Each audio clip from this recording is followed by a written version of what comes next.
We're going to talk a little bit about resilience and determination, which is really important in what we do as BMX riders and as a stuntman.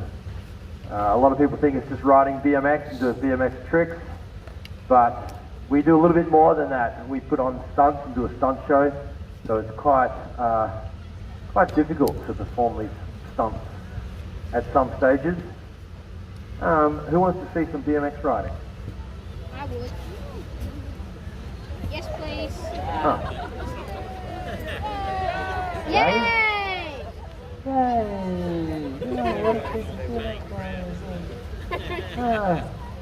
Yeah, the last group that we had here before lunch was so loud, eh?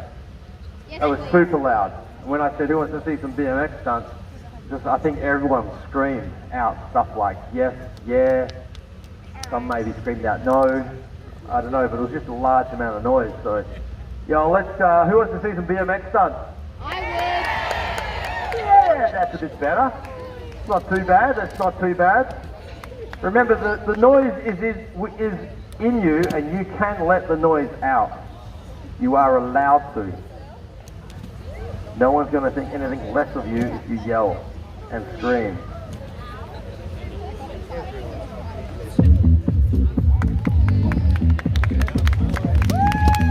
All right.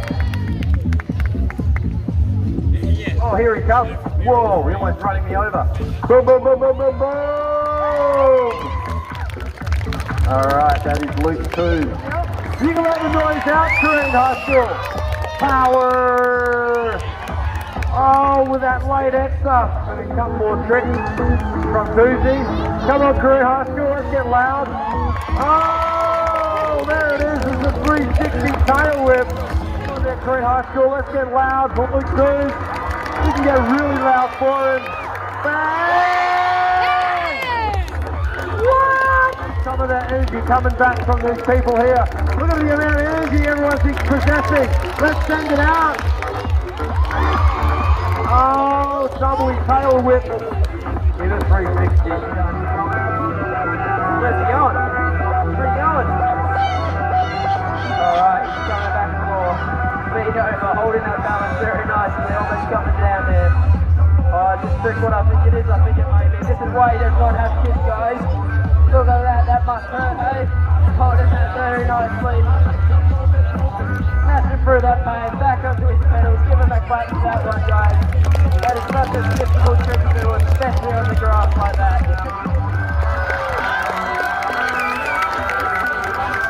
Yeah! What? Today to talk a little bit about resilience, determination, and what gets us through doing what we do. Before we get into that, some questions. Put your hand up if you got a question. Someone's got it. Wow. Wow. Yep, we got one there. Oh, yeah. Yo! How long have you been doing this for? How long have I or we? Well, I've been riding BMX 40 years. And been doing Freestyle Now for 35. Freestyle Now is the longest running action sports enterprise in the world. Right here in Little Perth. How cool is that? Yeah, it's quite humble to know that. I've been riding for probably maybe 6 or 7 years now. Yeah? Yeah. Since I was 17, I think. You're 18 now, right? Yeah. So he's been riding for a couple of 6 months. Yeah. Wait, how old are you now? 27? 47. All right, no, 25. Any other questions? Let's go. That was a good question. I like that question. How long I've been riding? Because that comes back to determination and resilience. Any other questions? Yo, down this way. All right, we've got a couple of questions down here. Yeah, what's up? What's my favourite trick? Oh, yep, and what's your question? Oh, did you collaborate with that? You just mind read each other? Sure? Yeah, I like that. Me and Luke do that sometimes, and I tell you what, it's really weird reading what's inside this one. Oh, tinfoil hat. Trick-wise, best tricks, right? Is what you asked. That's a hard question to answer. I'll let Luke take that one. That's definitely a hard question to answer. Best trick for a crowd to watch would be a double backflip, I would say. Or in between that or a bike flip. Do you guys know what a front bike flip is? Yeah, well, either one of them. And with BMXing, I don't really have a best trick. I have favourite tricks. My favourite tricks to do 360s and backflips.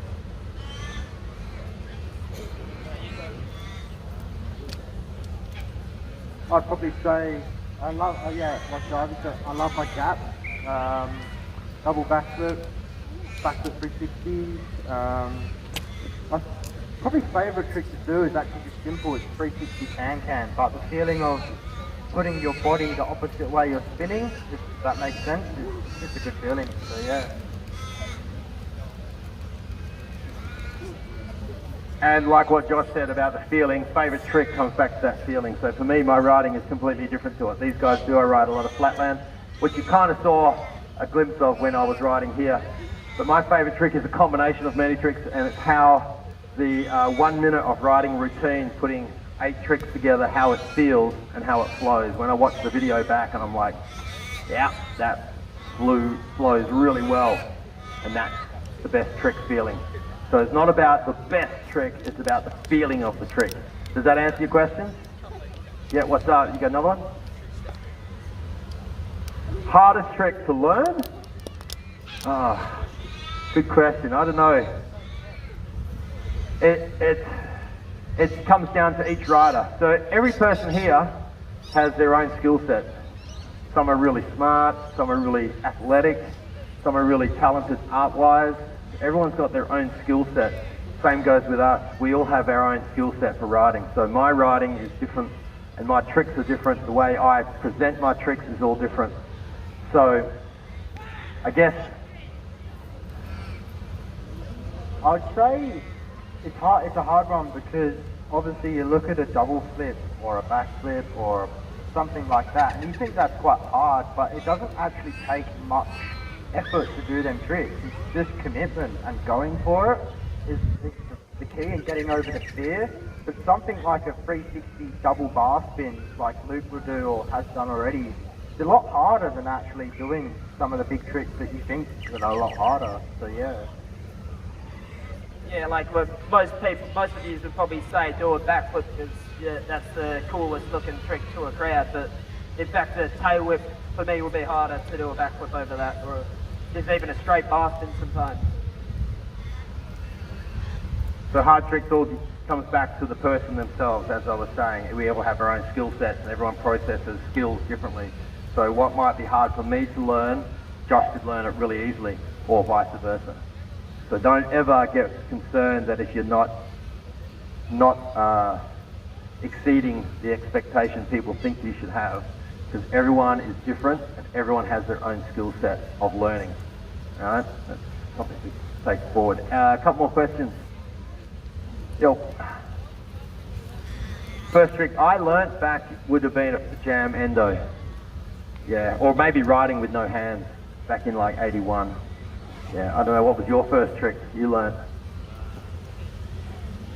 The one-handed. Yeah, one-handed, one-footers, wheelies, just even jumping it. Wheelies? Wheelie, yep.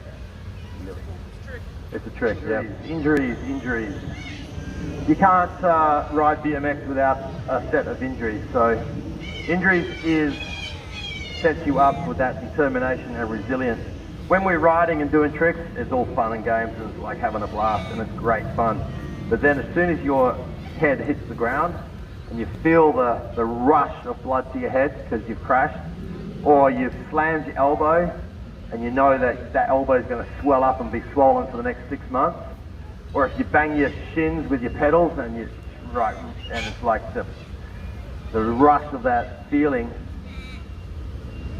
or if you snap your leg in half.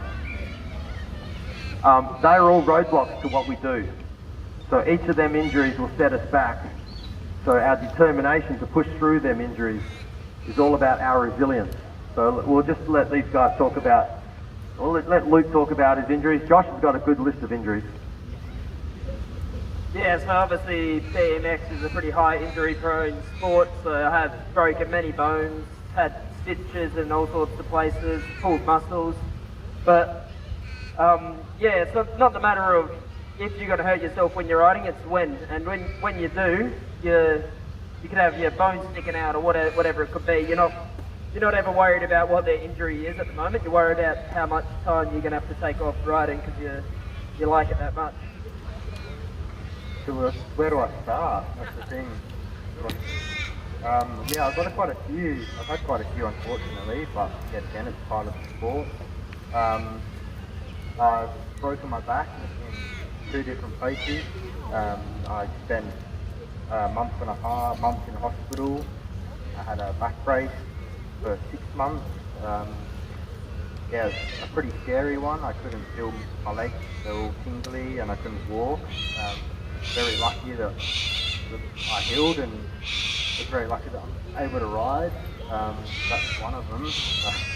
I could sit here for hours and tell you all my injuries, but it would get boring. But Yeah, and what Josh was talking about there is that resilience, breaking your back and being in a back brace and then being off your bike for 6 months and then having that determination to come back and then breaking your leg.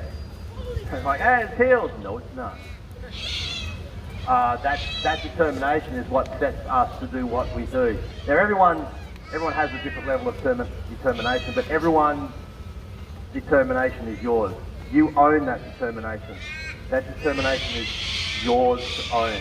And each and every one of us has a different way that we process that. Some of us are like Josh, you know, got knocked down hard, came back up twice as good. But that's a high level of determination. What we do when we ride, and I've experienced this when I've had my injuries as well, like broken wrists and snapped ligaments and replaced hips and thumbs removed because of infections from being cut while I've been riding. That determination, like Luke said, when you're off your bike, you're determined to be back on it. And it's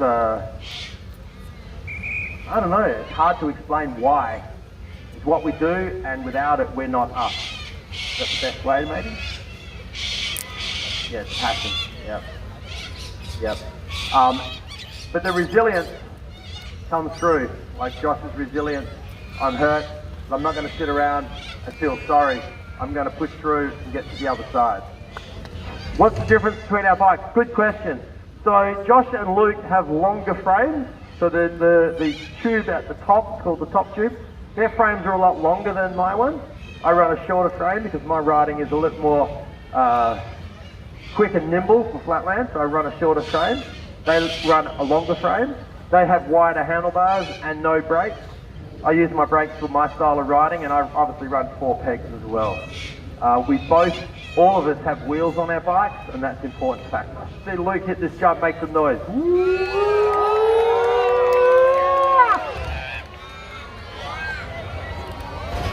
Yeah!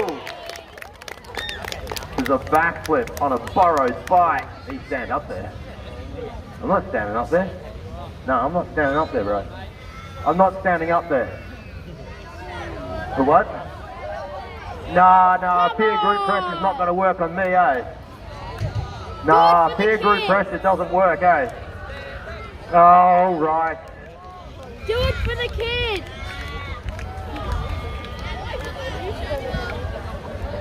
So what, you want to see him jump over my head? Is that what you want? Yeah. Do it for the kids. Alright, let's get loud and have Luke jump over my head. Let's get loud and have Luke jump over my head.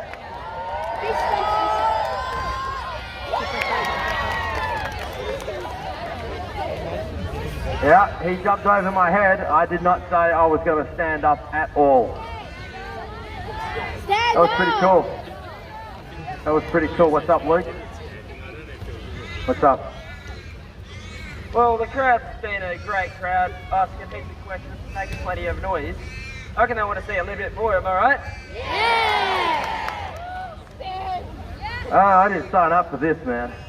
Do it Where do for I the stand, kids. Luke? You want me to stand up, like upright? Yes! I don't know. I don't trust. You're on a Josh's bike. Have you see what Josh does on that bike? He crashes. Yeah, no, I don't trust myself, but at least you're the one getting hit, not me. It's true, right? So I like how he's concerned about my safety. I'm concerned about his safety. All right, where do I stand? Well, you'll go over my head if I'm to the side, right? No? Danger, danger, danger. Like this? Should I stand here? Yes. Alright, alright, alright. Okay, settle down. Let's do it. It's the last show. Alright, who wants to see this happen? Yes, why not? He's on a borrowed bike as well. Josh is of all things. Maybe he'll do a double backflip over me. Alright, but if you want to see this Carine High School, you're going to have to send a large amount of noise from the time Luke drops in until he's over my head. But you've got to keep that noise pumping out the whole way, otherwise I'm going to be going to hospital. Come on, Carine High School! You got it in you! Let that noise out! Let it out! Yeah! Woo! Damn, that was scary. Come on, let's get some loudness coming here for Luke Tooze. Let's hear it, let's hear it. Yeah, Toozy. Once Josh jumps in, I want everyone to get really loud.